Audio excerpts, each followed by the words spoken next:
Let's see if Hillary's still a Secretary of State, even though the Constitution says she can't. And the reason for that, just so you know the reason, let me give you the deep down of it. President Bush, during Hillary Clinton's current Senate term, increased the salary of the Secretary of State, thereby rendering Senator Clinton ineligible for the position. But do we follow the rule of law, or do we make it up as we go along?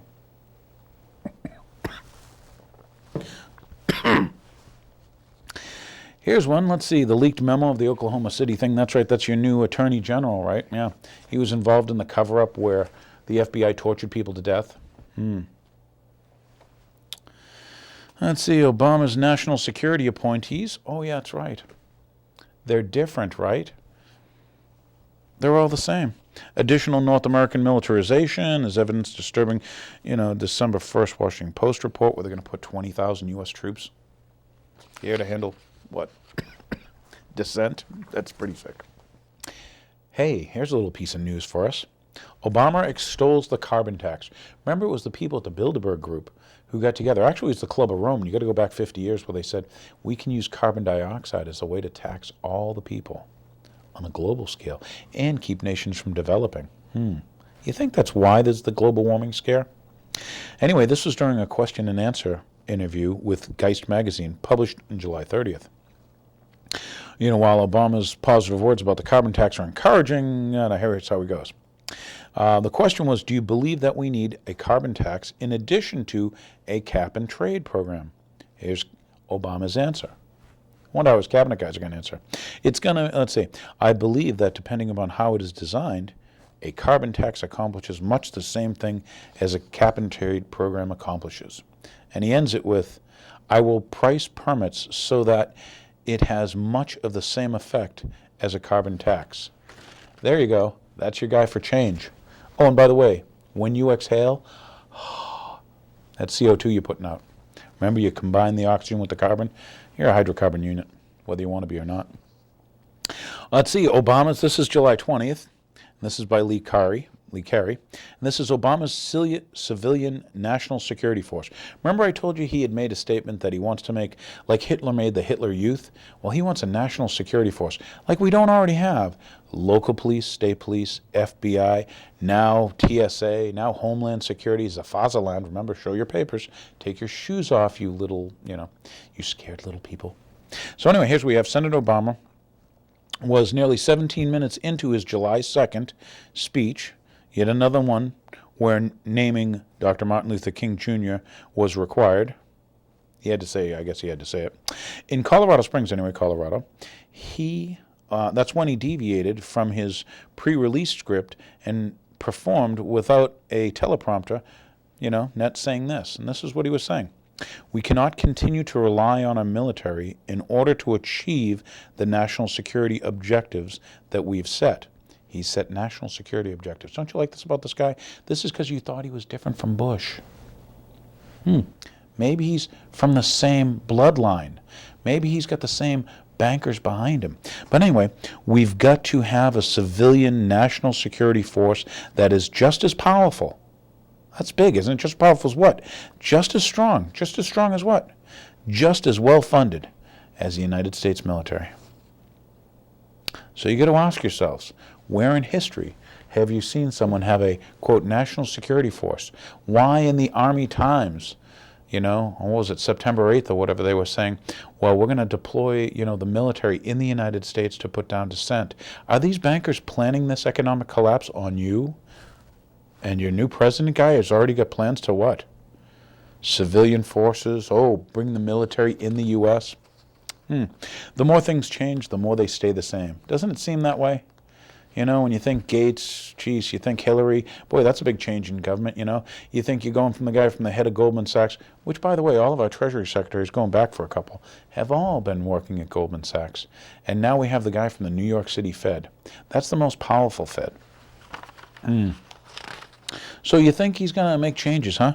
You think he's going to, stop the war, stop warrantless wiretapping? That's tough. It's a lot of W's for me. I've got to ask you viewers, is that what you think? You think that is change? That's change from George W.? And by the way, how much power is a president supposed to have? Now, you noticed all the executive orders that GW did, right? Well, all those go over to Obama. Okay? Is Obama going to rescind all those executive orders? Is he going to give up all that executive power? And when you think power, like political power, what is political power? Isn't that just the coercion by someone with a badge and a gun forcing you to what? Pay a carbon tax? Pay additional taxes? We'll come back to that. Can I roll with some stuff? How many minutes in are we? 15.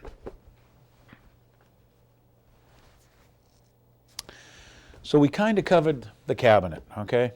Who's in, who's out, what's going on, at least from what we know now. And we found out that it's the same bankers in control, same CIA people in control. Yeah, that's a lot of change. Makes me think of Office Space when I go, yeah, I think you guys are going to have to work this weekend.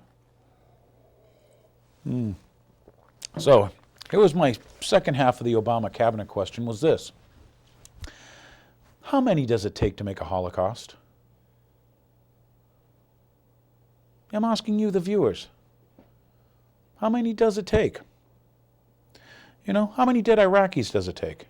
Or they're up to 1 million, right? When you look at all the different people that count, is 1 million dead Iraqis a Holocaust? They didn't attack us. You know, at what point does that become a Holocaust?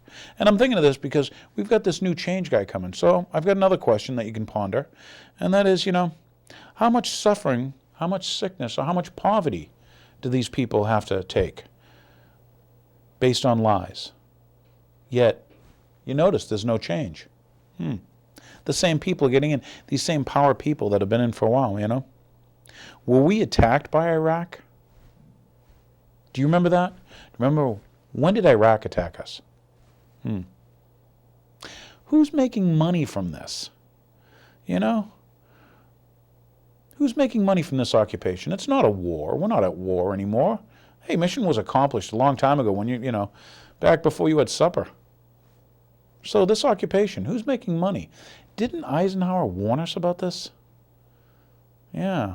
Are you making money from this war? Is it, well, anyway.